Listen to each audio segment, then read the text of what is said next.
Hello नमस्कार प्यारे साथियों, एनजे क्लासेस के यूट्यूब चैनल पर मैं स्वीटी गुप्ता आपका हार्दिक स्वागत और अभिनंदन करती हूं।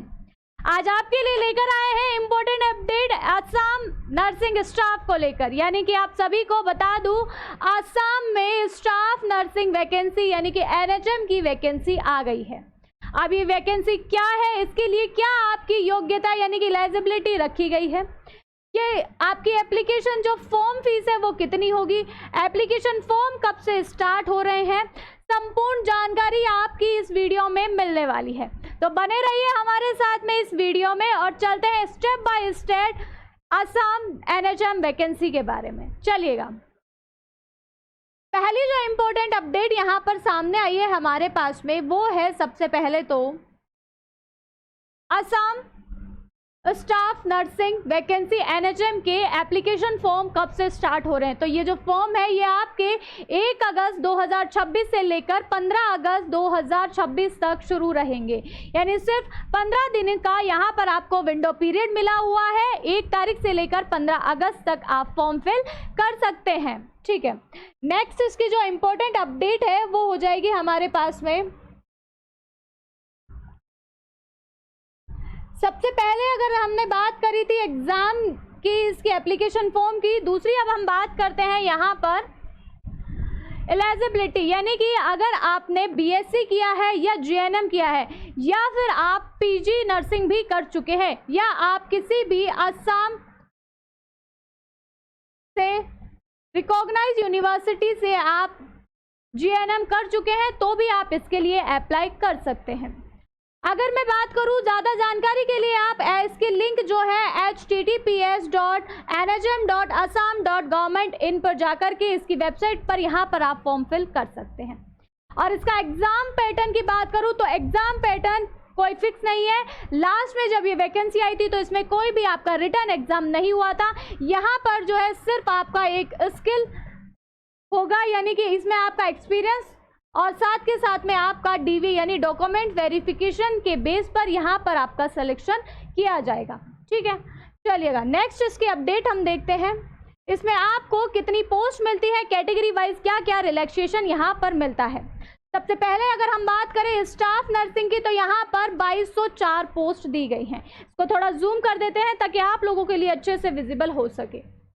चलिएगा, यहाँ पर आप देख सकते हैं 2204 यहाँ पर टोटल यहाँ पर आपको पोस्ट मिल जाती है।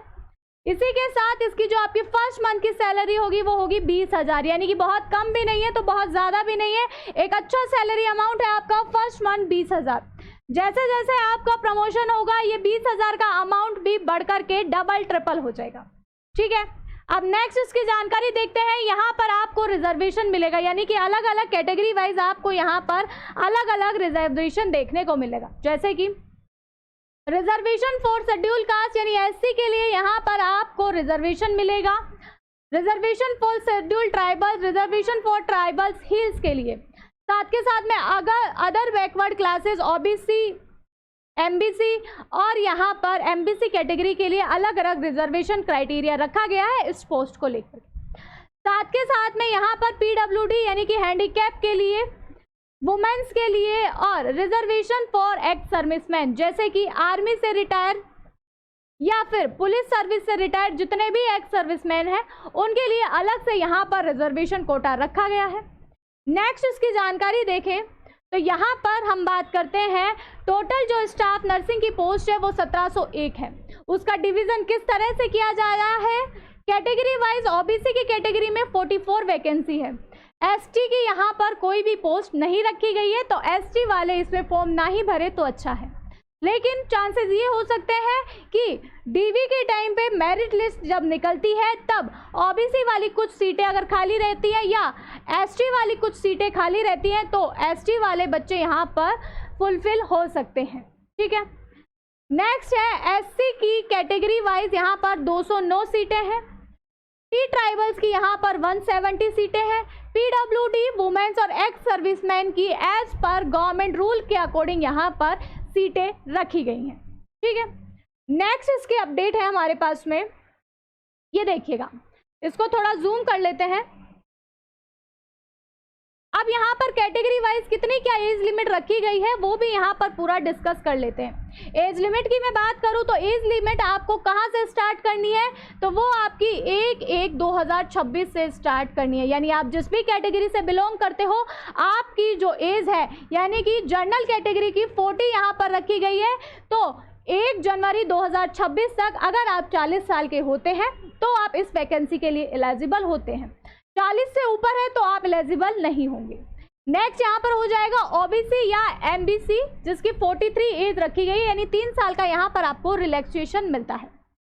नेक्स्ट हो जाएगा एसटी एससी, यहाँ पर आपको 5 इयर्स का रिलैक्सेशन मिला है, यानी 45 इयर्स तक एसटी एससी के कैंडिडेट अप्लाई कर सकते हैं।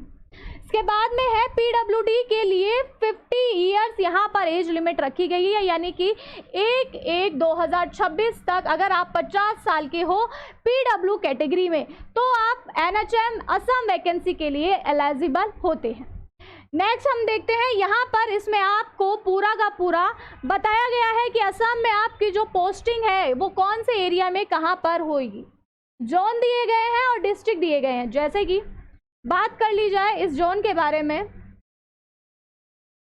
बराक वैली में आपकी चाचार, हलीकंडी, श्रीभूम यानी कि कैरी मगानी में आपकी पोस्टिंग होगी। सेंट्रल असम में अगर आपकी ज्वाइनिंग आती है तो मोरीगान, नागौन, होजाई में आपकी पोस्टिंग होगी। लोअर असम में बजाली, बक्सा, बारपेटा, चित्रांग, दुबारी, गोपालपुरा, नलबारी, यहाँ पर आपकी पोस्टिंग होगी। नॉर्थ असम की बात की जाए तो बिस्वांडा, डरांगा, सोनितपुर और उदाल गुरी में आपकी पोस्टिंग होगी।